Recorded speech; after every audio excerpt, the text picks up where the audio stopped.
नमस्कार दोस्तों। आज का हमारा वीडियो साइंस की कुछ इंपॉर्टेंट टर्म्स जैसे इंफ्रासोनिक, अल्ट्रासोनिक, इंफ्रारेड और अल्ट्रावायलेट के बारे में है। जब जब भी हम साइंस में साउंड और लाइट चैप्टर पढ़ते हैं तब ये टर्म्स भी साथ साथ पढ़ते रहते हैं, लेकिन मैं देखता हूँ अक्सर स्टूडेंट्स को इन टर्म्स के बारे में प्रॉपर जानकारी नहीं होती है और कुछ ना कुछ कन्फ्यूजन इनके मन में बना रहता है। ये टर्म्स न केवल साइंस के पर्सपेक्टिव से इम्पॉर्टेंट हैं बल्कि इन जनरल भी देखें तो जनरल नॉलेज के ये अच्छे टॉपिक हैं। तो आइए आगे बढ़ते हैं और पढ़ते हैं सबसे पहले साउंड में इंफ्रासोनिक और अल्ट्रासोनिक के बारे में। तो जो भी साउंड हम सुन पाते हैं उसकी एक रेंज होती है। रेंज किस सेंस में? फ्रीक्वेंसी के सेंस में। जैसे जो साउंड हम सुनते हैं वो 20 हर्ट्ज से 20 किलो हर्ट्ज तक का साउंड होता है, या फिर हम यूँ कहें कि 20 हर्ट्ज से 20,000 हर्ट्ज तक का साउंड ही हम सुन पाते हैं। केवल इतनी ही फ्रीक्वेंसी रेंज ह्यूमन ईयर के द्वारा ऑडिबल है, इसीलिए इसे ऑडिबल रेंज कहा जाता है।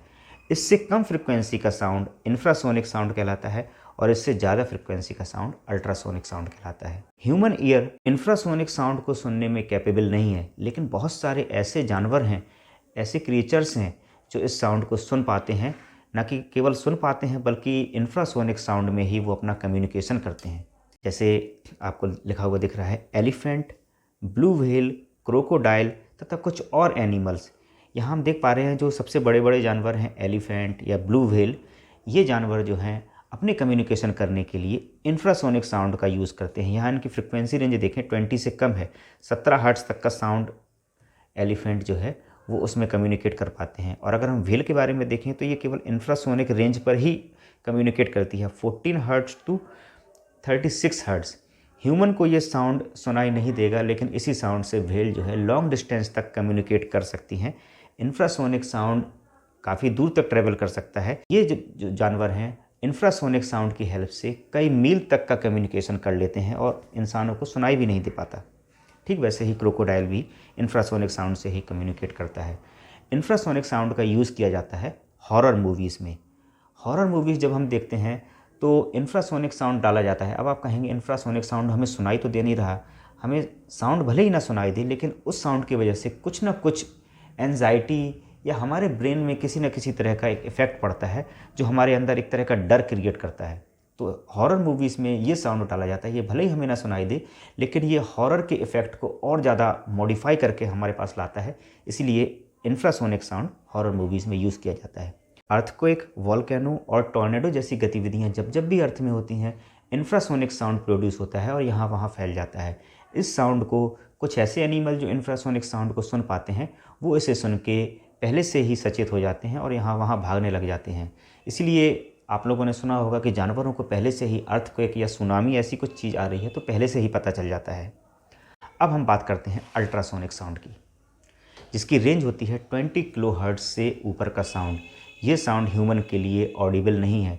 लेकिन अगर हम बैट की बात करें तो बैट जो है, जैसे लोग कुछ कहते हैं कि बैट जो है रात में देख सकता है, एक्चुअली वो देख नहीं सकता, वो एक तरह का अल्ट्रासोनिक साउंड प्रोड्यूस करता है। बैट के अंदर दोनों ही तरह के सेंसर होते हैं, ट्रांसमीटर भी और रिसीवर भी। अल्ट्रासोनिक साउंड बैट प्रोड्यूस कर सकता है और उसे रिसीव भी करता है। तो रिसीव कब करेगा? जब वो साउंड किसी ऑब्जेक्ट से टकराकर बैट के पास लौटेगा। इस तरह से बैट अपने आसपास के एरिया को आइडेंटिफाई कर लेता है। ना केवल आइडेंटिफाई कर लेता है बल्कि अपने प्रे को भी, मतलब अपने शिकार को भी वो अच्छे से समझ लेता है और उसकी पोजीशन को ट्रैक कर लेता है और पकड़ लेता है। बैट की तरह डॉल्फिन भी आप देखें 150 किलो हर्ट्ज तक के साउंड में ये कम्युनिकेट कर सकती है। ये भी अल्ट्रासोनिक साउंड ट्रांसमिट करता है और इसी के द्वारा ये अपने शिकार को पकड़ सकते हैं। कुछ इंसेक्ट्स भी क्योंकि बहुत छोटे होते हैं, इनकी आंखों के पास इतनी क्षमता नहीं होती कि ये अपने आसपास के एनवायरनमेंट को देख पाएँ, लेकिन ये अल्ट्रासोनिक साउंड प्रोड्यूस करते हैं और उसकी हेल्प से ये अपने आसपास के लोकेशन को समझ पाते हैं। अल्ट्रासोनिक साउंड का कुछ और यूज़ है अल्ट्रासोनोग्राफी। हम लोगों ने देखा होगा जब जब भी कभी पेट दर्द हो रहा हो या कोई प्रेगनेंसी वाली बात हो तो अल्ट्रासाउंड कराया जाता है। कभी कभी इसे हम अल्ट्रासाउंड कहते हैं, कभी कभी सोनोग्राफी कहते हैं। ये साउंड सॉफ्ट टिश्यूज़ को पार कर जाता है, लेकिन जब कोई बड़े ऑर्गन्स आ जाते हैं तो उससे रिफ्लेक्ट होकर ये लौट आता है। उस तरह से ये एक 3D इमेज हमारे अंदर के पार्ट की बना के देता है, जिससे हम आइडेंटिफाई कर सकते हैं कि पेट में क्या है। कभी कभी अखबारों में सुना होगा किसी डॉक्टर ने ऑपरेशन किया और पेट में चम्मच छूट गई या ब्लेड छूट गई, तो अल्ट्रासोनोग्राफी से वो आसानी से आइडेंटिफाई हो जाता है। सोनार सोनार एक टेक्नोलॉजी है जो जहाज़ों में या शिप्स में यूज़ की जाती है, जिसका पूरा नाम होता है साउंड नेविगेशन एंड रेंजिंग। ये टेक्नोलॉजी यहाँ पर भी अल्ट्रासोनिक साउंड जो है नीचे की ओर या पानी की तरफ ट्रांसमिट किया जाता है। अगर नीचे कोई बड़ा ऑब्जेक्ट है, आइस कैप्स है या कोई चट्टान है, तो वो आसानी से पता चल जाती है। इस तरह से साउंड जो हम कहें अल्ट्रासोनिक और इंफ्रासोनिक, ये भले ही इंसान ना सुन पा रहे हो, लेकिन इन पे बेस्ड टेक्नोलॉजी का यूज़ हम हमेशा ही कर रहे हैं। तो ये था हमारा साउंड के बाद अगला टॉपिक है लाइट, जहाँ हमें पढ़ना है इंफ्रारेड लाइट और अल्ट्रावायलेट लाइट। यहाँ मैंने लिख रखा है इंफ्रारेड रेडिएशन और अल्ट्रावायलेट रेडिएशन। लाइट जो एक प्रकार का रेडिएशन है, रेडिएशन की खासियत होती है कि ये बिना किसी मीडियम के एक जगह से दूसरी जगह आसानी से पहुँच जाता है। तो लाइट भी अगर हम देखें, सन से अर्थ तक लाइट आ रही है, बीच में स्पेस है और स्पेस होने से लाइट को कोई फ़र्क नहीं पड़ता, वो अर्थ तक आसानी से आ जाती है, इसलिए हम इसे रेडिएशन बुलाते हैं। तो इंफ्रारेड रेडिएशन जिसे ह्यूमन नहीं देख पाते, और अल्ट्रावायलेट रेडिएशन, इसे भी ह्यूमन नहीं देख सकते हैं। यहाँ जो ह्यूमन देख पा रहे हैं, जिसको हम कहेंगे विजिबल रेंज, वो 4 × 10⁻14 हर्ट्ज से 8 × 10⁻14 हर्ट्ज तक होती है। केवल इसके बीच यहाँ फ्रिक्वेंसी देखिए साउंड के कंपैरिजन में काफ़ी ज़्यादा है, क्योंकि लाइट की फ्रिक्वेंसी बहुत ज़्यादा होती है। तो इस रेंज की फ्रिक्वेंसी ही इंसान देख सकता है, इससे ना कम की ना ज़्यादा की। इंसान इंफ्रारेड रेडिएशन नहीं देख पा रहा है, लेकिन बहुत सारे ऐसे क्रीचर्स हैं जो इंफ्रारेड रेडिएशन को आसानी से देख सकते हैं, जैसे मॉस्किटोज़। हम लोगों ने देखा होगा, भले ही रात हो, अंधेरा हो, मॉस्किटोज़ हमें आसानी से ढूंढ लेते हैं, क्योंकि वो जो विज़न देखते हैं वो होता है इंफ्रारेड विज़न।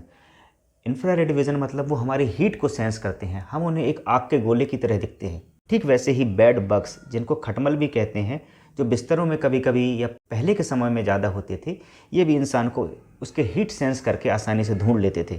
ठीक वैसे ही वैम्पायर बैट्स और कुछ स्नेक जैसे पिट वाइपर, ये इंसानों को एक थर्मल कैमरे की तरह देखते हैं। यहाँ अगर हम इंसानों की बात करें तो इंफ्रारेड रेडिएशन इंसान नहीं दिख पाता है, लेकिन इन पे बेस्ड टेक्नोलॉजी का यूज़ हम इंसान खूब करते हैं और हर रोज़ करते हैं। हमारा टीवी रिमोट के आगे जो एलईडी लगी होती है वो इंफ्रारेड एलईडी होती है, और इंफ्रारेड एलईडी की हेल्प से ही हम डेटा ट्रांसफ़र करते हैं या कमांड भेजते हैं। तो ये हम अपनी आंखों से नहीं देख सकते इस लाइट को जलते हुए, लेकिन अगर हम मोबाइल की स्क्रीन के सामने रिमोट को जलाएं तो रिमोट में से एक हल्की लाल टाइप की लाइट आती हुई दिखती है। सीसीटीवी कैमरेज भी रात में देखने के लिए इंफ्रारेड लाइट या इंफ्रारेड एलईडी का यूज़ करते हैं। ठीक वैसे ही नाइट विज़न कैमरा, सीसीटीवी कैमरे की तरह ही नाइट विज़न कैमरे में भी इंफ्रारेड एलईडीज़ लगी होती हैं, जिससे हम रात में देख सकते हैं। जैसे आपने देखा होगा, नेशनल जियोग्राफी या डिस्कवरी वाले रात में शूटिंग करते हैं, ब्लैक एंड वाइट एनिमल्स की वो शूटिंग कर लेते हैं। थर्मल कैमरा, अगर इंफ्रारेड एलईडी को हम मोबाइल की स्क्रीन पे देखें तो हमें नाइट विज़न कैमरे की तरह दिखता है, लेकिन हमारे पास अगर इंफ्रारेड सेंसर्स भी हैं तो हम थर्मल कैमरे की तरह थर्मल इमेज, जैसे मॉस्किटो देखते हैं वैसी इमेज देख सकते हैं। कुछ रेड येलो टाइप की इमेज हमें दिखती है। तो थर्मल कैमरा जो आर्मी वालों के पास रहता है, जिससे दूर कहीं इंसान अगर अंधेरे में भी है तो उसका थर्मल व्यू देखा जा सकता है। इसके अलावा आईआर लैंप, कुछ लैंप्स आते हैं जो कि हम कहते हैं कि वो सिकाई करने के लिए होते हैं। लाल कलर का लैंप होता है, जब हमारा मसल्स पेन हो रहा हो तो उसको सिकाई करने के लिए हम आईआर लैंप का यूज़ करते हैं। अब हम बात करते हैं अल्ट्रावायलेट लाइट की, कि कौन कौन से जानवर जो हैं अल्ट्रावायलेट लाइट को देख पाते हैं।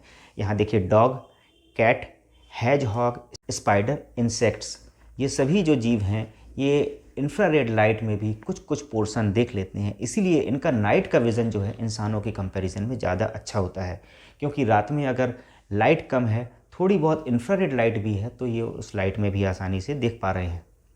अब इसका यूज़ हम कहाँ करते हैं? आप लोगों ने अपने घर पे प्यूरीफायर लगवाए होंगे। हम लोगों ने जैसे टीवी में ऐड में सुना है कि यूवी प्यूरीफायर, यूवी आरओ, तो ये जो यूवी वर्ड है ये अल्ट्रावायलेट लाइट ही है। यहाँ पर एक यूवी लैंप यूज़ होता है, जिसके एक्सपोज़र में पानी को फ्लो कराया जाता है, और यूवी लाइट के एक्सपोज़र से पानी के जो भी जर्म्स हैं वो सब किल हो जाते हैं, ख़त्म हो जाते हैं।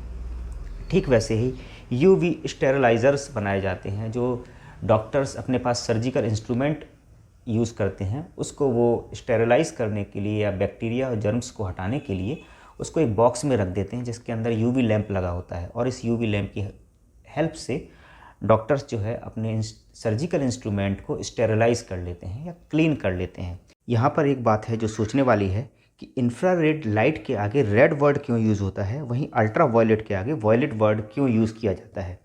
तो जो हमारी विजिबल रेंज की फ्रिक्वेंसी है उस फ्रिक्वेंसी पे अगर हम ध्यान दें तो स्टार्टिंग में रेड कलर की फ्रिक्वेंसी रहती है और लास्ट में वॉयलेट कलर की फ्रिक्वेंसी रहती है। तो जब जब भी इंफ्रारेड लाइट किसी एलईडी की हेल्प से या किसी लैंप की हेल्प से प्रोड्यूस की जाती है तो इंफ्रारेड के साथ साथ कुछ कुछ रेड लाइट भी उसके स्पेक्ट्रम में होती है, इसीलिए वो लैंप हमें रेड कलर का दिखता है। वहीं अगर हम अल्ट्रा वायलेट की बात करें तो जब जब भी अल्ट्रा वायलेट लाइट प्रोड्यूस करते हैं तो साथ साथ कुछ ब्लू लाइट भी आ जाती है, इसलिए इसे अल्ट्रा वायलेट लाइट कहा जाता है। तो ये था हमारा टॉपिक लाइट और साउंड में इंफ्रा वर्सेस अल्ट्रा के ऊपर। उम्मीद करता हूँ वीडियो आपको पसंद आया होगा और हेल्पफुल लगा होगा। अगर वीडियो आपके लिए हेल्पफुल है तो वीडियो को लाइक करें और चैनल को सब्सक्राइब करें। धन्यवाद।